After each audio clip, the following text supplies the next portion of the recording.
बिस्मिल्लाहिर्रहमानिर्रहीम। मिनवालो अस्सलामु अलैकुम वरहमतुल्लाहि वबरकातुहु। मानसेरा पख्तो एकेडमी लखवा जो मोहम्मद मोहसिन यो नवे वीडियो लेक्चर सरा हाजिर यम। नन्हे वीडियो की मुंगा द पख्तो नावल अर्तिकाई सफ़र बाने खबरे को चाया द पख्तो अदब के नावल अर्तिका संगे शवे दे। टोल नमक की खो जमुंग जैनुनु के दा सवाल रापोर्ता की ची आया नावल सतावई नावल सशे दे। नो मुख्तसर खबरी को ची नावल सतावई नावल द अफसानी अदब यो खास सिंध दे ची अखपुलियत और साख्त लरी। नो अफसानी अदब कुम अदब तवे लिखेगी अफसानी अदब आगा अदब तवे लिखेगी कुम अदब के चे किसे वगैरह बयान शवे भी दे वजना देता कि सही अदब हम वेली शुमूंगा लका किससे कुम अदब असनाफों के बयानीगी लका अफसाना दा ड्रामा दा दस्तान दे और दगा से अफसानी दी अफसानची दी नावल दे दा टोल असनाफ कुम ची दी दा अफसानी अदब पर जुमरा के राजी।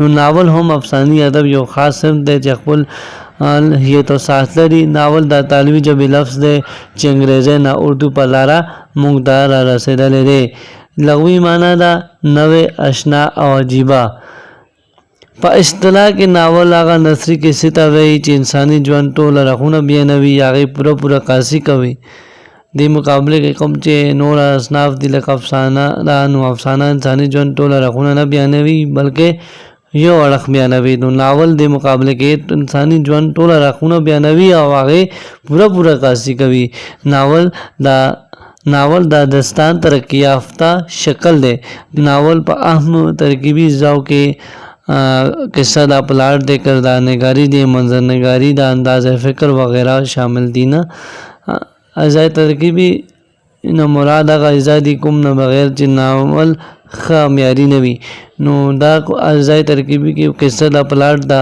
किरदार नगारी मंजर नगारी अंदाज़ फ़िक्र वगैरह दी चिया नावल दा म्यारी की नावल पालिकलों के अहम किरदार अदा कवी पा पुख्तो अदब के नावल लिखने शुरुआत द तर्जुमे न शवी दी। द डिप्टी नज़ीर अहमद नावल मरातल उरूस पकाल 1876 के मियाँ सीगुल काका खेल नक्श नगीन पनुम तर्जुमा उकड़ो पा दगा पसे मोहम्मद यूसुफ काका खेल डिप्टी नज़ीर अहमद जो बल नावल तौबत नसू हम पा दगा नामा 1905 के तर्जुमा उकड़ो यानी पुख्तो अदब के कुम चे नावल नर्तिका दा शुरुआत दे आगा तर्जुमे न शवी दी। नो उड़ुम्बे नावल कुम चे दे डिप्टी नज़ीर अहमद मरातल उरूस मियाँ सिबगुल काका खेल नक्श नगीन पनुम तर्जुमा कोड़े दे दगा पसी मियाँ यूसुफ काका खेलम डिप्टी नज़ीर अहमद जो बल नावल तौबत नसू पनुम तर्जुमा को पा पुख्तो अदब के पा हर मौजू नावलों न लिखले शवी दी लका तारीख़ दे और का रोमान का सियासत दे का जिन्स का तरक्की पसंदीदा और का दस नूर मौजूद दी दा पुख्तो नावल लिखुन को द नावल पर बड़ा अखपुल असास और जज्बात पदी सिंफ के उलस्ता वड़ानी कड़ी जनी पुख्तो अदब के हर मौजू बाने नावलों लिखले शवी दी तारीख़ रोमान सियासत जिन्स तरक्की पसंदीर और दस नूर कौम चे मौजूद थी आगा के नावल नगरान व अखपुल ब्रखा शरीक करे दा मुंगा वेली शू चे दा से हिस मौजू पाते नशो चागा बांधे पुख्तनो निकुन को नावल नगरानो पदी सिंथ के अखपुल एहसास और जज्बात उलस्ता उड़ांदे नवी करे हो तरसो चे दा पुख्तो उड़ुम्बे नावल ता लग दे नो दा राहत ज़खेली नतीजा इश्क चे जने पोहानो द माहिरो पनामा याद करे दे द अवलियत दर्जा लरी दा नावल पकाल 1912 के वक्त ब वक्त मुख्तलिफ मुजल्लों के छाप शवे दे यानी पुख्तो अदब के चे उड़ुम्बे नावल ता लग दे नो दा पोहानो आलिमान वही चे दा राहत ज़खेली नतीजा इश्क लिखले दे चे बाज़ पोहानो देता माहिरो पनामा याद करे दे दावलियत दर्जा लरी दा यो रोमानी नावल दे पर्दे के शम्सुन नज़ीर और मायरुखे तमीनी दस्तान मकालमाती अंदाज के बयान शवे दे। د سید راز غنی نه پس دویم ناولنګار چې مخکې ته راغی هغه د افغانستان پخوانی صدر نور محمد ترکی و. د دې 15 ناولونه لیکل دي چې نامې دادي اړومبه ناول په کال 1939 کې به ترتیب ازوی په نوم لیکلو. د نه پس سیر بنګ مسافری سپین او سنگسار دي او یو ناولټ موچی په نوم د چاپ دی. د نور محمد ترکی ټولو ناولونو کې د ترقی پسند افکارو ننداره کیږي. د نور محمد ترکی نه پس د پښتو ناول ارتقائی سفر کې صاحبزاده محمد ادریس نوم مخکې ته راځي چې پیغله نومې یو ښکلی ناول په کال 1955 کې ولیکلو. دا ناول فني او جدید رجحانات پورا عکاسي کوي. اردو کې د ترجمه دوشیزه په نوم مهران خټک په کال 1994 کې کړې ده. د پښتو ادب ستر محقق نقاد ډاکټر محمد اعظم د ناول ته د پښتو کې د لومړي ناول درجه ورکوي. امیر حمزه خان شینواری د پښتو ادب یو ښه شاعر، ادیب، محقق، نقاد، مترجم، ډرامه‌نګار، افسانه‌نګار سره یو ښه ناولنګار هم و. نوې چپې ناول په کال 1957 کې چاپ دی. دا ناول پښتو لومړی سیاسي ناول درجه هم لري. د پښتو ناول ارتقائی سفر کې یو نوم سید رسول رسا هم دی.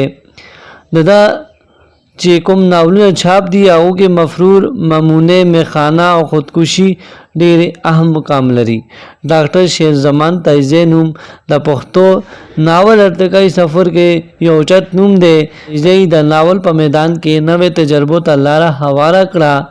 تر اوسه پورې د دوی 15 ناولونه چاپ شوي دي. د لومړي ناول ګل خان، دویم امانت، دریم رحمان کورونه، څلورم غونډې او پنځم واده او نشو شامل دي. د پښتو تاریخي ناولونو په حواله غلام غوث خیبری، ابدالي تورا، رحیم شاه رحیم، بی بی مبارکه، سکندر اعظم، دا سید رسول رسا، میخانه او پاینده محمد خان، دشت لوط، مسافر سره فهرست دي.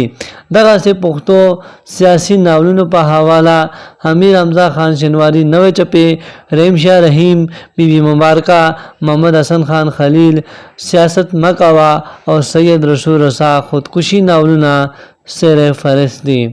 د دې نه علاوه د پښتنو میرمنو هم د پښتو ناول په ارتقائی سفر کې خپله برخه شریک کړې ده چې پکې مشهورې نامې دا دي: سلمہ شاهین، میرمن صفیه علیم، عارفه مرلور، رفت پروین، سید حسینه ګل، کلثوم دیب او داسې نور.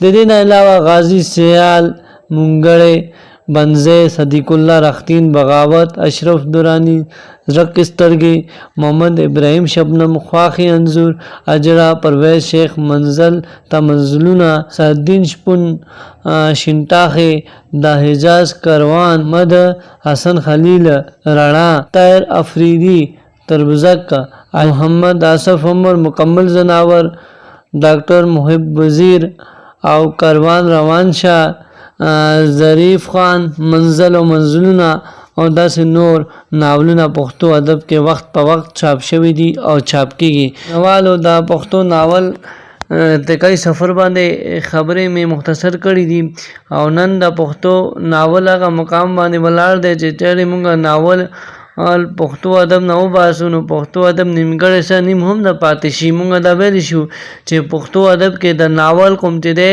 د دې ارتقائی سفر او د دې اوس کوم چې مقام دی هغه نور ادب او جدید رجحاناتو نه پورا ډک ښکاري. دې کې نوې موضوعات فنکار لیکي او پښتو ناول کوم چې پله ده هغه درون کوي. امید لرم چې تاسو نننۍ ویډیو نه ښه استفاده واخلئ او دغه الفاظو نه تاسو ماته اجازه راکړئ. والسلام.